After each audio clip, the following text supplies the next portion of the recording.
এই মুহূর্তের সময়টা তো কিছুটা খারাপ যাচ্ছে প্রধানমন্ত্রীর এর পাশাপাশি আরও একটা দুঃসংবাদ। তবে এই খবরটা এটার মানে মূল খবরটা যেটা সেটার ফোকাস থেকে সরে গিয়া এটা সোশ্যাল মিডিয়াতে যেইভাবে আসছে এটা চলে গেছে অন্য খাতে। দেখেন, যুক্তরাজ্যের পার্লামেন্টে আমাদের প্রধানমন্ত্রীর বোন বা বঙ্গবন্ধুর কন্যা শেখ রেহানার যিনি মেয়ে আছেন টিউলিপ, তিনি কিন্তু লেবার পার্টির সদস্য এবং কি মন্ত্রী হয়েছেন এবার। এখন তার বিরুদ্ধে যে তদন্ত শুরু হয়েছে সেই তদন্তটা কিসের আমরা সেটা স্পষ্ট ক্লিয়ার করছি। সোশ্যাল মিডিয়াতে এই মুহূর্তে যেই তথ্যগুলো আসছে যে আমাদের দেশের এমপিদের মতন সরকারের যে বাজেট মাইরা খাওয়া ফেলছে অথবা ধরেন কোনো অবৈধ দুর্নীতি করছে, বিষয়টা কিন্তু তা না, তবে কিছুটা অপরাধ তিনি করছেন। এখন বাংলাদেশের তুলনায় বাংলাদেশে আমরা এগুলো দেখলে এই অপরাধ যদি হিসাব করি তাহলে আমরা আমার মনে হয় যে দুই প্রধান মানে বর্তমান প্রধানমন্ত্রী আর সাবেক প্রধানমন্ত্রী তারা ছাড়া একজন এমপি মন্ত্রী তাদের সবাই ইনভেস্টিগেশনে পড়ে যাবে। ঘটনা কি আবার আমি বলি, বিষয়টা ক্লিয়ার হওয়া উচিত। যুক্তরাজ্যের পার্লামেন্টে মন্ত্রী টিউলিপ সিদ্দিকের বিরুদ্ধে তদন্ত শুরু করেছে পার্লামেন্টের স্ট্যান্ডার্ডস কমিশনার। শব্দগুলো বোঝার ইস্যু আছে, হ্যাঁ। লন্ডনের একটি সম্পত্তি থেকে প্রাপ্ত ভাড়া 1 বছরের বেশি সময় ধরে তিনি গোপন রাখছিলেন। এখন এই সম্পত্তিটা কার? এটা তারই কিন্তু সম্পত্তি, এমন না যে এটা তার বাজেট দিয়েছে তিনি সে বাজেটটা মাইরা খাইছেন। বিদেশে আবার এই ধরনের লাইন নাই, হ্যাঁ। লন্ডনে ওনার একটা নিজস্ব সম্পত্তি থেকে তিনি ভাড়া পাইছেন, হইতে পারে সেটা বাড়ি ভাড়া। তো এই ভাড়াটা 1 বছরের বেশি সময় ধরে অপ্রদর্শিত রাখার অভিযোগে তার বিরুদ্ধে এই তদন্ত হচ্ছে। খবর হচ্ছে ডেইলি মেইল।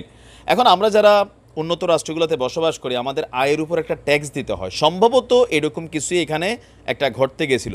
তদন্তের বিষয়টি যুক্তরাজ্যের পার্লামেন্টারি স্ট্যান্ডার্ডস কমিশনারের ওয়েবসাইটেও প্রকাশিত হয়েছে। ডয়চে ওয়েলে, বাংলাদেশের গণমাধ্যম বিবিসি থেকে শুরু করে অনেক জায়গায় এই নিউজটা আসছে। জুলাই মাসে অনুষ্ঠিত ব্রিটিশ পার্লামেন্টের নির্বাচনে লেবার পার্টির প্রার্থী টিউলিপ উত্তর লন্ডনের হ্যামস্টেড এবং হাইগেট আসন থেকে নির্বাচিত হয়েছিলেন। যুক্তরাজ্য সরকারের ওয়েবসাইটের তথ্য অনুযায়ী নতুন সরকারে টিউলিপ সিদ্দিকের পদ হল পার্লামেন্টের secretary, economic secretary to the treasury and city minister.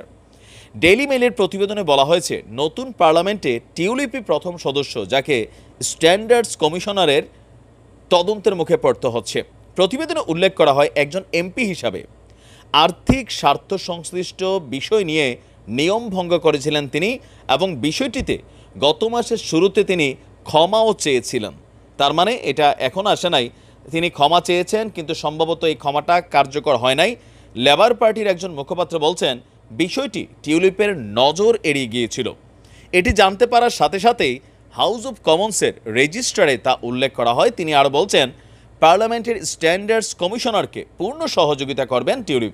মানে এখানে আমরা যদি দেখি এটা ডয়চে ওয়েলের রিপোর্ট, এগুলো আমার বানাই না কথা না, আবার বলবেন অনেকেই।